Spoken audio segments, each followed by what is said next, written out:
trembled at his power. Smoke rose, fire came from his mouth. Akanditora pamvura jinji, akandinunura kubva kuvane simba. Vakanditevera pazuva renjodzi, asi imi makava mutsigiri wangu. Makandibudisa panzvimbo yakafarikana, ndokuti makandifarira. Yehova mupenyu, dombo rangu ngarirumbidzwe.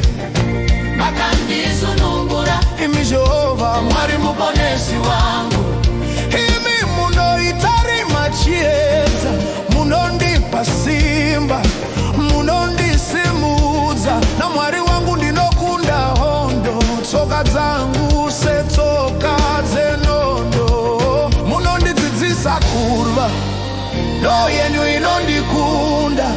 Makaita nzira yakapamhama, zvitsitsinyo zvangu zvisina kutedzemuka. Jehova mupenyu, dombo rangu ngarirumbidzwe. Ndichakurumidza kukuimbirai.